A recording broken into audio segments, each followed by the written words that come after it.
আসসালামু আলাইকুম রহমতুল্লাহি অবরকাতুহ। সম্মানিত দর্শক, ডক্টর মোহাম্মদ ইউনূস সরকারের কর্মকাণ্ড, তার সরকারের সফলতা ব্যর্থতা এবং সম্ভবত তার সরকারের যে ভবিষ্যৎ কি হতে যাচ্ছে, এগুলো নিয়ে নাকি একটি আন্তর্জাতিক সংস্থা বিস্তারিত জরিপ করেছে এবং সেই জরিপের ফলাফল নিয়ে কথাবার্তা বলবো। তার আগে বলে নেই যে কেন এই জরিপটিকে আমি দুনিয়া কাঁপানো একটি জরিপ বলছি। তো ডক্টর মোহাম্মদ ইউনূসের যে কার্যকাল যদি আপনি ধরেন আর মাত্র ১৫ দিন, অর্থাৎ নির্বাচনের তফসিল যদি ঘোষণা হয়ে যায়, তাহলে ডিসেম্বর মাসের ১৫ তারিখের মধ্যে যদি হয়, তাহলে তো ১৫ দিন মাত্র বা তারও কম। আর তফসিল ঘোষণা করার পর সরকার আসলে কার্যত কোনো সিদ্ধান্ত নিতে পারে না এবং তাকে ডে টু ডে কাজ করতে হয় এবং পুরো দেশের নিয়ন্ত্রণভার চলে যায় ইলেকশন কমিশনের হাতে। তো এই ১৫ দিন সরকারের হাতে মাত্র সময়। এই সময়টাতে একটার পর একটা প্রাকৃতিক, অতি প্রাকৃতিক, মানব সৃষ্ট বিভিন্ন ঘটনা ঘটে যাচ্ছে এবং আপনি একটির সঙ্গে অন্যটির কোনো সংযোগ পাবেন না। যেমন ধরুন, পালনে ছাড়েন বেগম খালেদা জিয়া এই সময় অসুস্থ হয়ে পড়লেন। তিনি হাসপাতালে আছেন জীবন মৃত্যুর সন্ধিক্ষণে এবং তার প্রাণবায়ু এখন কোন অবস্থাতে আছে ওটা নিয়ে সবাই উদ্বিগ্ন। সারা দেশ তার জন্য দোয়া করছে এবং তিনি এই মুহূর্তে যেখানে আছেন সেখানে তাকে লাইফ সাপোর্ট দিয়ে রাখতে হচ্ছে। কৃত্রিমভাবে শ্বাস প্রশ্বাস চালানোর জন্য যে ভেন্টিলেশন থাকে সেটি দিয়ে চালানো হচ্ছে। এর কারণ হলো যে তার শরীরের যে দুটো গুরুত্বপূর্ণ অঙ্গ, একটি হলো লিভার, যকৃত, যেটিকে আমরা কলিজা বলি। এটি সিরোসিসে আক্রান্ত, যেটাকে লিভার সিরোসিস, এটাকে আপনি লিভার ক্যান্সার হিসেবে বর্ণনা করতে পারেন। এটা যদি কারোর হয়, এই রোগ সহজে ভালো হয় না। যদি যুবক বয়সে, অল্প বয়সে হয়, অনেক সময় এই কলিজা কেটে ওখানে নতুন কলিজা লাগানো হয়, লিভার ফেলে নতুন লিভার বানানো হয়, যকৃত যেটার বাংলা নাম। কিন্তু বেগম জিয়ার যে অবস্থা, এই বয়সে আসলে এই ধরনের, যেটিকে লিভার ট্রান্সপ্লান্ট বলা হয়, তো ট্রান্সপ্ল্যান্ট, এটাকে প্রতিস্থাপন,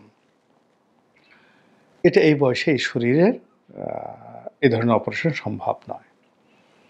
তো যখন আপনার শরীরের মানে বুকের পাঁজরের একটি অংশে একদিকে থাকে লিভার আর অন্যদিকে থাকে ফুসফুস, তো এই ফুসফুসটি আমাদের শ্বাস প্রশ্বাসের জন্য প্রধানতম যন্ত্র, আর লিভার যেটা রক্ত সঞ্চালনটা করে, রক্ত পরিষ্কার করে অন্য সাইডে। তো যখন আপনার লিভারটা দুর্বল হয়ে যায়, তখন ফুসফুসটি সবচেয়ে বেশি ঝুঁকির মধ্যে থাকে। এই জন্য এই ধরনের রোগীকে জনগণের মধ্যে নিতে হয় না, যে কোনো জনসমাবেশ এড়াতে হয়। ঠান্ডা, গরম, এনিথিং, এই বিষয়গুলো মানে চরম ভাবাপন্ন সব কিছু বাদ দিয়ে তারা শীততাপ নিয়ন্ত্রিত একটা জায়গা, যেখানে ধুলোবালি নাই বললেই চলে, এরকম জায়গা হলো তাদের জন্য একটি উত্তম জায়গা, বাকি কয়দিন যদি বেঁচে থাকতে চায় সুন্দরভাবে। এখন এখানে যদি হঠাৎ করে এই ধরনের রোগী যাদের লিভার সিরোসিস রয়েছে, তারা যদি কোনো কারণে ইনফেকশন হয়ে যায় ফুসফুসে, তাহলে এই ধরনের রোগী সাধারণত বাঁচে না। কয়েকদিন আগে আমার একজন কেয়ারটেকার হঠাৎ করে এরকম অসুস্থ হয়ে গেল। ঢাকা মেডিকেলের আইসিইউতে প্রায় ১ মাস সে ছিল, তাকে এই ভেন্টিলেশন দিয়ে রাখতে হয়েছে। কিন্তু একেবারে বয়স অল্প, কত ৩৫ বছর হবে, কিন্তু তাকে কিন্তু আসলে বাঁচানো যায়নি। এই ঘটনাটা ঘটেছে জাস্ট আমার জীবনে এই দিন ১০ আগে। গত ১ মাস যাবৎ আমি তাকে নিয়ে ব্যস্ত ছিলাম, নিজের ছেলের মতোই তাকে স্নেহ করতাম, আমাকে বাবা ডাকতেন, আর অনেক দিন ধরে সে আমার সঙ্গে ছিল। তার স্ত্রী, তার দুটো কন্যা সন্তান, মানে সবাই আমার বাড়িতে থাকতো। আর হোল ফ্যামিলি জাস্ট দেখাশোনা করতো, বাড়ির কেয়ারটেকার, বাবুর্চি, পুরো কাজটা সে করতো। ফলে এই পরিবারটি যখন এইভাবে আক্রান্ত হলো, ওটা আমার জন্য একটা বিরাট বেদনার। এবং আমি এরপর থেকে এই লিভার সিরোসিস এবং অ্যাট দ্য সেম টাইম ফুসফুসের যে ইনফ্লেকশন, এই বিষয়টি সম্পর্কে অতিমাত্রায় সচেতন। কাজেই এই রোগটি বেগম জিয়ার হয়েছে, অল অন এ সাডেন হয়নি। এটার পিছনে কারণ আছে। সবাই বলাবলি করছে যে তাকে ঘর থেকে বের করে যেভাবে সেনা দিবসে, সশস্ত্র বাহিনী দিবসে যেভাবে তাকে নিয়ে যাওয়া হয়েছে ক্যান্টনমেন্টে, ওটা তার সেই দুর্বল শরীর, দুর্বল সেই ফুসফুস, সেন্সিটিভ ফুসফুস এবং রোগাক্রান্ত যে লিভার, যকৃত, এটা ধারণ করতে পারেনি। ফলে এই ঘটনার ঠিক পরের দিনই তাকে হাসপাতালে ভর্তি হতে হয়েছে। তারপরে ঘটনা আমরা সবাই জানি। এখন এটাকে কি মানব সৃষ্ট বলবেন, প্রাকৃতিক বলবেন, এটা আপনার বিষয়। কিন্তু বেগম জিয়ার এই অসুস্থতা পুরো বাংলাদেশকে অনিশ্চিত করে ফেলেছে। নির্বাচনের শিডিউল থাকবে কি থাকবে না, তারপর নির্বাচন সঠিক সময় হবে কি হবে না, এটা নিয়ে যে অতীতের বিতর্ক ছিল। এক পক্ষ বলছিল যে নির্বাচন হবে না, এই সরকার নির্বাচন করতে পারবে না, বা এই সরকারের ওই কোয়ালিটি নিয়ে একটা ভালো নির্বাচন করার জন্য, অথবা নির্বাচন বানচাল করার জন্য শক্তিশালী পক্ষগুলো তৎপরতা চালাচ্ছে, আর ডক্টর মোহাম্মদ ইউনূস এবং বিএনপি সম্মিলিতভাবে নির্বাচন সঠিক সময় নিষ্পন্ন করার জন্য চেষ্টা চালিয়ে যাচ্ছে। এই যে একটা সমীকরণ দাঁড়িয়েছিল, এটি এই বেগম জিয়ার অসুস্থতার ফলে আবার 180 ডিগ্রি অ্যাঙ্গেলে ঘুরে গেছে।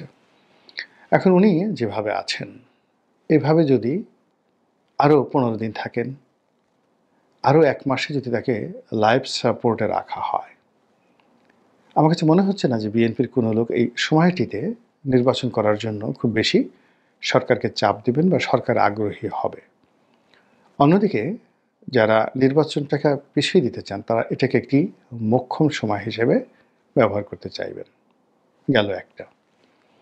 দ্বিতীয়ত হলো যে এই সময়টিতে জনাব তারেক রহমান সাহেবকে প্রভোগ করা হচ্ছে যে হি শুড কাম, তার বাংলাদেশে আসা উচিত, এবং তার মায়ের যে অসুস্থতা, এই অসুস্থতা তাকে অন্তত হাসপাতালে দাঁড়িয়ে থেকে কান্নাকাটি করা উচিত অন্য সব বাঙালির মতো।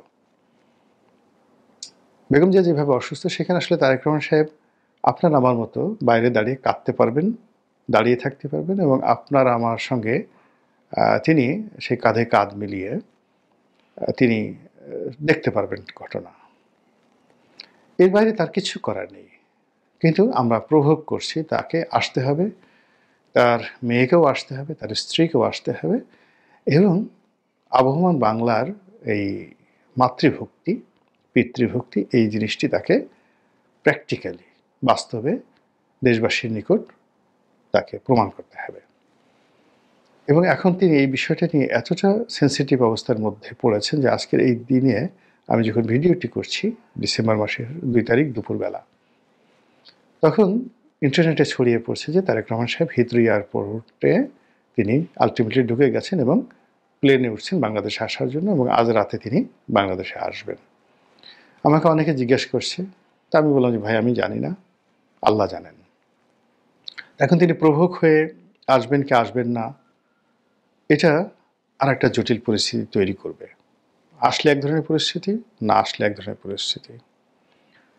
আবার এই যে বেগম জিয়ার অসুস্থতা নিয়ে তিনি যে একটা স্ট্যাটাস দিয়েছেন যে তিনি বাংলাদেশে আসতে পারছেন না, এর কারণ হলো আসার জন্য বহু পক্ষের সম্মতি দরকার রয়েছে, তিনি অন্য সবার মতো একক সিদ্ধান্ত নিতে পারছেন না। তো এটা যদি তিনি স্থির রাখেন, তাহলে মাঠে তার যারা নেতাকর্মী রয়েছেন তারা মাঠে মারা পড়বেন। এর কারণ হলো নেতা যেখানে আসতে পারছেন না, ইট মিনস বিএনপির ক্ষমতা নেই, এবং যাদের ক্ষমতা নেই তাদেরকে কেউ পাত্তা দেয় না, তারা ক্ষমতা আসছে না, এটা কনফার্ম হয়ে যাবে।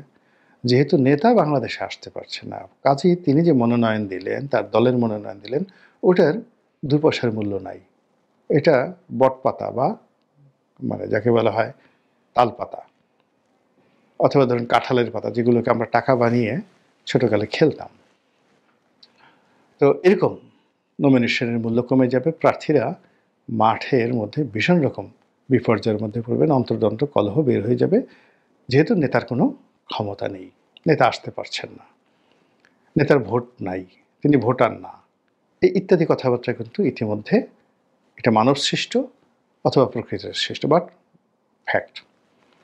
২ নম্বর হলো, তিনি এখন যদি আজকে রাতে সত্যি আসেন, তখন সবাই বলবে যে তিনি যে আগে যে কথাটা বলেছিলেন সে কথা তো তিনি সঠিক বলেননি। তো সব পক্ষ যদি রাজি না থাকতো তিনি এলেন কি করে, এটা একটা ব্যাপার। আর এই যে এখন একটা শ্বাসরুদ্ধকর অবস্থা, সেই শ্বাসরুদ্ধকর অবস্থার মধ্যে তিনি আসবেন, দাঁড়িয়ে থাকবেন, কাঁদবেন, ফলে তাকে নিয়ে যে আবেগ, উচ্ছ্বাস, তার নেতৃত্বের যে রয়্যালিটি, রাজস্বিকতা, এটা আর দেখানো হলো না, এটা সেলিব্রেট করা হলো না।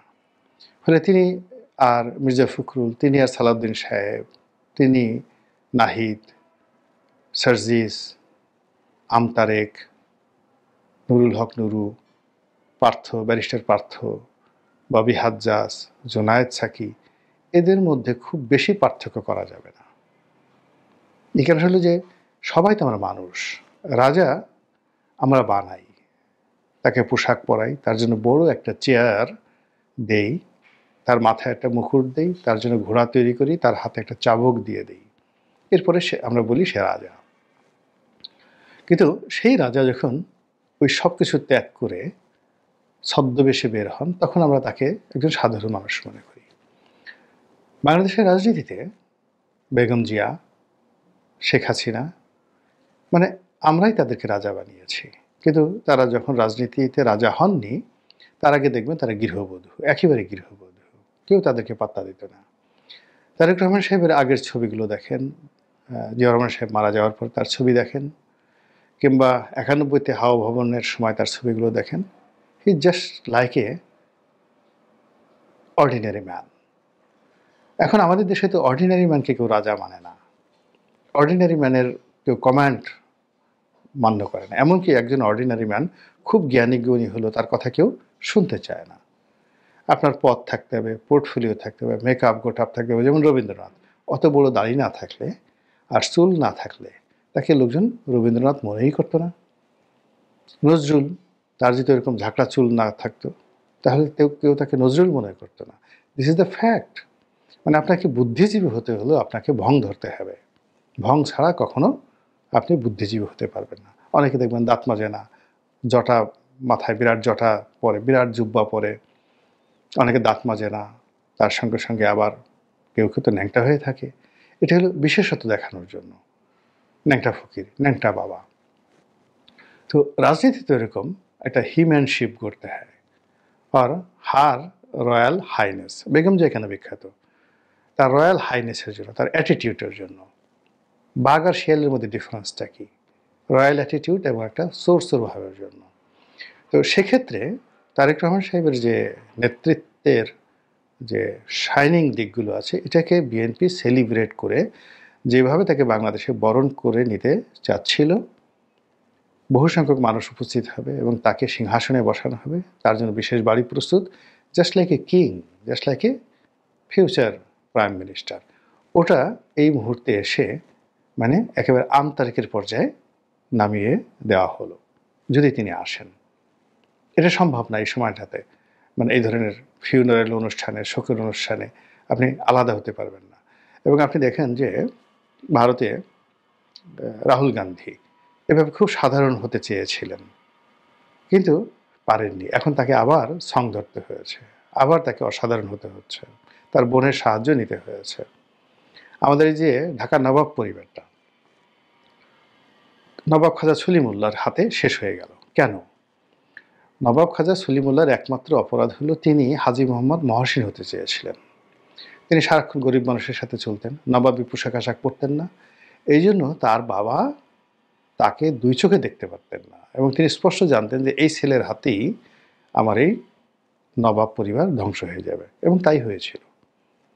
এরকম যার জন্য আসলে নবাবের জন্য তলোয়ার লাগবে, পোশাক লাগবে, সিংহাসন লাগবে, ওইরকম লাগবে, কিন্তু নবাব খাজা, এই যে আমরা যে সলিমুল্লাহ বলি, তিনি দানবীর, সব কিছু দান করে গেছেন, আমরা খুব বলি ঠুলি, কিন্তু নবাব পরিবারটা কিন্তু শেষ করে গেছেন।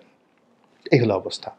তো সেই দিক থেকে এইরকম যখন একটার পর একটা বিরূপ পরিস্থিতি চলছে, ঠিক তখন ডক্টর মোহাম্মদ ইউনূস সম্পর্কে একটি আন্তর্জাতিক জরিপ, সেই জরিপে বলা হচ্ছে তিনি এত জনপ্রিয় যে দেশের প্রায় 70% লোক, আপনি চিন্তা করেন যেখানে ভোট পাবে বিএনপি যদি ব্রুট মেজরিটি পায় 35-36% আর 40%, তো সেখানে 70% লোক মনে করছে ডক্টর মোহাম্মদ ইউনূস যা করছেন ভালো কাজ করছেন, তার ব্যাপারে সন্তুষ্ট। এবং এই যে আগে যে ন্যারেটিভগুলো যে স্যার আরও 5 বছর থেকে যান, আরও 50 বছর থেকে যান, এই জরিপের ফলে যদি তিনি মোটামুটি এই বর্তমান যে সমস্যাগুলো বললাম এতক্ষণ দীর্ঘমেয়াদে, এই সমস্যার সুযোগে তার যদি মনে ইয়াদ আসে, তার ইচ্ছাশক্তি আসে, যে যেহেতু এত মানুষ চায়, 70% মানুষ, 18 কোটির মধ্যে যদি 70% মানুষ তার কল্যাণ চায়, তার ব্যাপারে সন্তুষ্ট থাকে, তাহলে এই যে মানুষের এত আকুতি, এগুলো বাদ দিয়ে তিনি যদি চলে যান তাহলে গুনাহ হবে না বলেন? তো এইরকম যে তার মনোভাব, সেই মনোভাবটি এই জরিপের সঙ্গে যদি কাজ করে তাহলে বাংলাদেশে একটা এইরকম ইতিহাস তৈরি হবে, যে ইতিহাসে বাংলাদেশের সঙ্গে যারা সম্পৃক্ত সারা দুনিয়াতে কম্পন শুরু হয়ে যাবে। আর এজন্যই আমি বলছি দুনিয়া কাঁপানো তদন্ত রিপোর্ট, সরি, দুনিয়া কাঁপানো জরিপ বা প্রতিবেদন। মহান আল্লাহ আমাদের সবাইকে হেদায়েত দান করুন এবং হেফাজত করুন। আসসালামু আলাইকুম ওয়া রাহমাতুল্লাহি ওয়া বারাকাতুহু।